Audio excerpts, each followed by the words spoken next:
নমস্কার দর্শক বন্ধুরা, আপনাদের সকলকে স্বাগত জানাচ্ছি রেফ স্পোর্টস বাংলার এক নতুন উপস্থাপনাতে। আমি সোমনাথ এবং এই ভিডিওতে আমরা কথা বলবো ইস্ট বেঙ্গলের এই আপকামিং 12 তারিখের অপোনেন্ট আল আরাবি এফসি কে নিয়ে। এবং এই টিম কুয়েতের কোন জায়গায় খেলে বলতে পারেন যে কোথাকার দল আপনারা জানেনই, কুয়েতের দল। কিন্তু পাশাপাশি যদি কথা বলতে এই টিমে কতটা কি রিসোর্সেস আছে, কতটা ক্ষমতা রাখে এই টিমটা ইস্ট বেঙ্গলকে হারানোর ক্ষেত্রে, এইসব নিয়ে আজকে আমরা অবশ্যই কথা বলবো।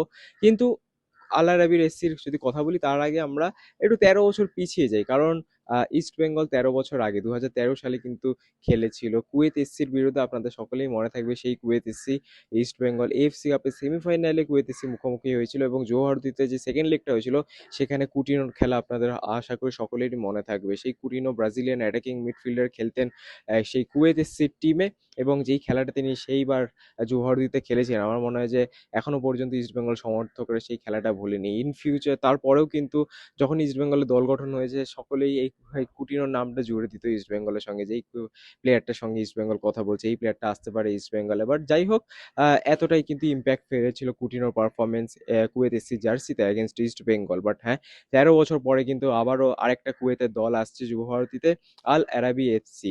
এবং অবশ্যই কুয়েত এসসি, এই যে কুয়েত দেশটা সব থেকে সাকসেসফুল ক্লাব আপনারা বলতেই পারেন, কিন্তু আল আরাবিও কোথাও না কোথাও পিছিয়ে নেই। কিন্তু 1950 সালে এই ক্লাবটা স্থাপিত হয়, এবং তারপরেই কিন্তু কুয়েত এসসির সঙ্গে একটা ভালো রাইভালরি তারা শেয়ার করে, অনেকটা ইস্টবেঙ্গল মোহনবাগানের মতো বলতে পারেন।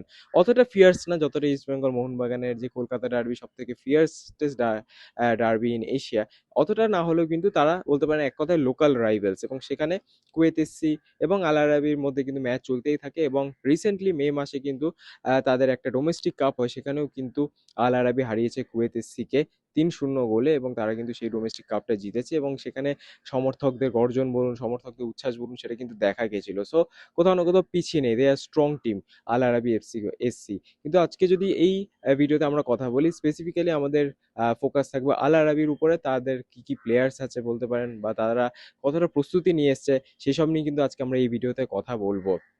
ইস্ট বেঙ্গলের আপনারা জানেন যে যে প্রি সিজনটা সেটা এখনো স্যাটিসফ্যাক্টরি লেভেলে হয়তো পৌঁছায়নি। কারণ 1 মাসের প্রি সিজন আই গেস এখনো কমপ্লিট হয়নি ইস্ট বেঙ্গলের, এবং তার মধ্যেই তাদেরকে ডুরান্ড কাপ খেলতে হচ্ছে, সেটা আপনারা জানেন। এবং শুধু ইস্ট বেঙ্গল আর প্রত্যেকটা ভারতীয় ক্লাবের কিন্তু এই বছর প্রি সিজনটা একেবারেই ভালো মতো হয়নি। ওয়ার অ্যাজ আমরা যদি এখানে আল আরাবির প্রি সিজনের কথা বলি, they are miles ahead from Indian clubs. আমরা সচরাচর আমরা দেখেছি যে ভারতেই প্রি সিজন করে ভারতের ক্লাবসরা।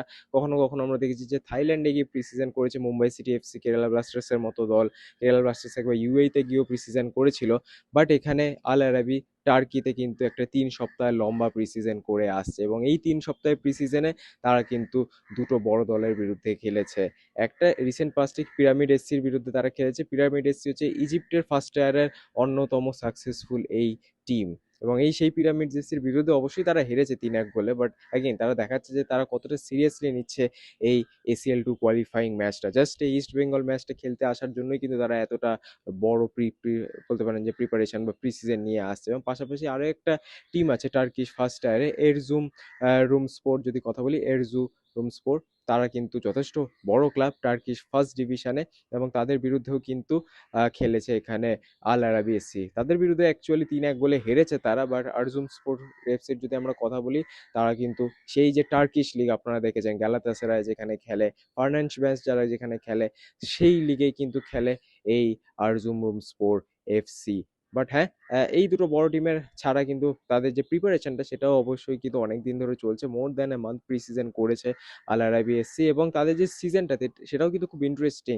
জাস্ট জুন মাসে তাদের সিজন শেষ হয়েছে, এবং তারপরেই কিন্তু তারা প্রি সিজন শুরু করেছে। ওটা দেখা যায় কতটা ডিসিপ্লিন দল এই আল আরাবি এসসি। এবং তাদের মধ্যেই কিন্তু একজন প্লেয়ার, এই আল আরাবির টিমে একজন প্লেয়ার জাহিদ কুনবার, তার সঙ্গে কিন্তু ইস্ট বেঙ্গলে একটা কানেকশন আছে। ইস্ট বেঙ্গলের কানেকশন নেই বলতে পারেন, যে ইস্ট বেঙ্গলে একজন প্লেয়ারের সাথে কানেকশন আছে, প্যালেস্টাইন ন্যাশনাল টিমের এই স্ট্রাইকার, মাত্র 23 বছর তার বয়স। এবং যদি কথা বলতে হয় জাহিদ কুনবারের, তাহলে কিন্তু যথেষ্ট প্রতিশ্রুতিমান একজন তিনি প্লেয়ার। স্ট্রাইকিং পজিশনে খেলে, দুর্ধর্ষ হেডার তার, এবং অ্যাজ এ স্ট্রাইকার কিন্তু যথেষ্ট লিথালও তিনি। এবং তার যদি টিমমেটের কথা বলি, প্যালেস্টাইন ন্যাশনাল টিমের টিমমেট মোহাম্মদ রাশিদ, তার সঙ্গে কিন্তু তার নিয়মিত কথা হয়, এবং খুব ভালো বন্ধু দুজনের। আজকে সকালে আপনারা দেখেছেন নানান মিডিয়ার পোর্টালে যে আল আরাবির দল কিন্তু কলকাতাতে এসে পৌঁছেছে এবং সেখানে কিন্তু এই জায়েদ কুনবার কথা বলেছে মোহাম্মদ রাশিদের সম্পর্কে। তিনি বলেছেন যে এই দুজনে রাশিদ এবং কুনবার তারা দুজনেই কিন্তু ড্রেসিং রুম শেয়ার করে প্যালেস্টাইন ন্যাশনাল টিমের সময় যখন তারা সেইখানে ম্যাচ খেলে এবং পাশাপাশি কলকাতায় আসার আগেও কিন্তু মোহাম্মদ রাশিদের সঙ্গে দীর্ঘক্ষণ ইনস্টাগ্রামে তিনি কথাও বলছিলেন এবং জানছিলেন যে এই জায়গাটার সম্পর্কে ব্যাপার। অবশ্যই আগামীকাল প্রি সিজন বলা ঠিক হবে না, প্র্যাকটিস আছে আল আরাবির এবং সেই আল আরাবির অবশ্যই কিন্তু আমরা প্রতিবেদন পেশ করব আপনাদের জন্য রেফ স্পোর্টস বাংলা পর্দায় এবং চেষ্টা করব জাহিদ কুনবার থেকে আরো কিছু জানা যায় কিনা, তার কি থটস ইন্ডিয়াকে নিয়ে এবং ইস্ট বেঙ্গলকে নিয়ে, অবশ্যই সেটা আমরা জানার চেষ্টা করবো আপনাদের জন্য। তাই অবশ্যই চোখ রাখতে হবে রেফ স্পোর্টস বাংলার পর্দায়। বাট এটাই আজকের বলতে পারেন যে আজকের এই ভিডিওর একটা মূল মোটিভ, যে 13 বছর আগে ইস্ট বেঙ্গল কিন্তু সেই কুয়েত এফসিকে হারাতে পারেনি। বলতে পারেন একটা ওয়ান সাইডেডই কমপ্লিটলি ম্যাচ হয়েছিল, সেখানে কিন্তু ইস্ট বেঙ্গল একেবারেই প্রত্যাশা মতো, বা বলতে পারেন যে Kuwait FC was so strong for east Bengal. But সেই যে 13 বছর আগে যে জিনিসটা হয়েছিল সেটার কি আবার পুনরাবৃত্তি হবে? আল আরাবি টিম কি সেটা করতে পারবে, নাকি ইস্ট বেঙ্গল এবার কাম ব্যাক করবে বা ইস্ট বেঙ্গল একটা বদলা নেবে যে না 13 বছর আগে যেই ঘটনাটা ঘটেছিল এইটা এইবার সে পুনরাবৃত্তি হবে না? বাট ইস্ট বেঙ্গলেরও কিছু আপডেট দিতে অবশ্যই আল আরাবির কথা আমরা বললাম।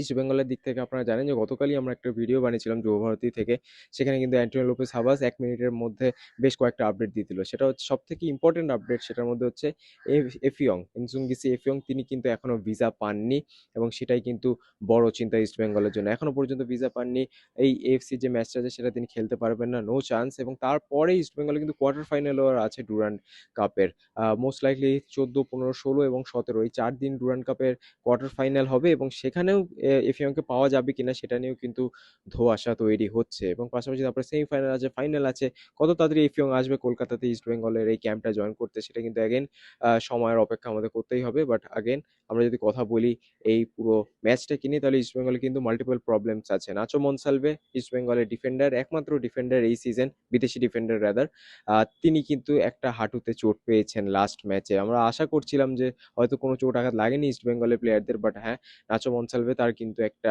হাঁটুতে চোট লেগেছে এবং সেই কারণে ছিটকে যাওয়া বলাটা ভুল হবে আল আরাবির বিরুদ্ধে, বাট সেটা কিন্তু একটু বুঝে শুনে খেলাতে হবে নাচোকে যদি ইস্ট বেঙ্গল ভালো কিছু করতে যায় এই সিজনে। যদি ইনজুরিটা খুব একটা সিরিয়াস না হয় তাহলে হয়তো তাকে একটু সময় খেলানো হতে পারে, বাট যদি সিরিয়াস হয় তাহলে কিন্তু ইস্ট বেঙ্গলের জন্য সত্যি এটা দুঃসংবাদ একটা। এবং পাশাপাশি 6 ফরেনার এখন ইস্ট বেঙ্গল চূড়ান্ত করেনি, সো টেকনিক্যালি আপনারা বলতে পারেন যে 3টে ফরেনার নিয়ে কিন্তু ইস্ট বেঙ্গল নামতে চলেছে এই আল আরাবির বিরুদ্ধে।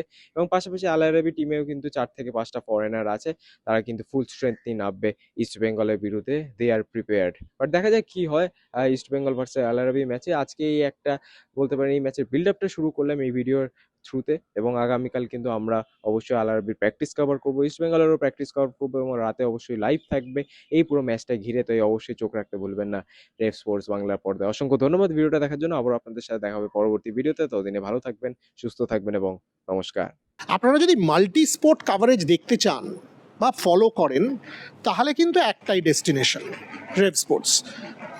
আমার বলতে দ্বিধা নেই যে বোধহয় আপনারা জেনে গেছেন, সেটা প্যারিস হোক, গ্লাসগো হোক, ইংল্যান্ড হোক, অস্ট্রেলিয়া হোক, ক্রিকেট হোক, উইমেন্স ক্রিকেট হোক, কমনওয়েলথ গেমস হোক, এশিয়ান গেমস হোক, অলিম্পিক্স হোক, আমরা কিন্তু সব জায়গায় থাকবো এবং আপনাদের জন্য অন গ্রাউন্ড কাভারেজ নিয়ে পৌঁছে যাব। তাই একটাই কাজ করুন, লাইক, শেয়ার আর সাবস্ক্রাইব করে দিন আর নোটিফিকেশান বেলটা বাজিয়ে দিন, তাহলেই আপনাদের একদম ঘরে পৌঁছে যাবে বেস্ট অলিম্পিক এবং ক্রিকেটের coverage. Like, share and subscribe Rev Sports Bangla.